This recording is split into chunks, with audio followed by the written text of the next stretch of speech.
రైతు వ్యతిరేకి అయిన చంద్రబాబు పెట్టుబడిదారులకే వత్తాసు పలుకుతారని మండిపడ్డారు మాజీ మంత్రి వెల్లంపల్లి శ్రీనివాస్.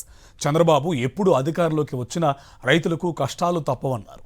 యూరియా కోసం రైతులు క్యూలో నిల్చుంటే మంత్రి అచ్చెన్నాయుడు బఫే భోజనాలతో పోలుస్తూ కించపరచడం సరికాదన్నారు.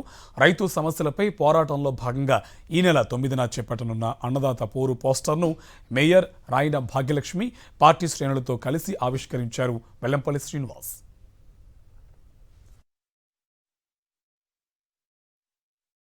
రైతులు రోడ్డు మీదకి వచ్చి క్యూలో గంటలు రోజులు తరబడి యూరియా కోసం నిలబడడం చూస్తున్నాం. కేవలం చంద్రబాబు యొక్క పరిపాలనలోనే రైతులు ఇబ్బంది పడతారన్న దానికి మళ్ళీ ఇది ఒక నిదర్శనం. ఇది ఎందుకంటే చంద్రబాబు నాయుడు గారు ఎప్పుడు కూడా రైతుల పక్షపాతి కాదు. పెట్టుబడిదారులు, పెత్తందారులు వాళ్ళని చూస్తాడు తప్ప మిగతా వ్యక్తులు ఎవరిని కూడా చంద్రబాబు అనే వ్యక్తి పట్టించుకునే వ్యక్తి కాదు. అతను రైతులు కష్టాల్లో ఉన్నప్పుడు ఆ రైతుల కష్టాలను ఏ విధంగా తీర్చాలి, వాళ్ళకి కష్టం లేకుండా చేయాలని చెప్పిన వ్యవసాయ శాఖ మంత్రి ఆలోచించాలి తప్ప లైన్ల నుంచి తప్పేటి బఫేలో భోజనం కోసం నుంచోవట్లేదా అని చెప్పని ఎగతాళి చేసే విధంగా మాట్లాడే వ్యక్తి వ్యవసాయ శాఖ మంత్రిగా ఉండడం చాలా దౌర్భాగ్యంగా మనం భావించాల్సిన అవసరం ఉంది.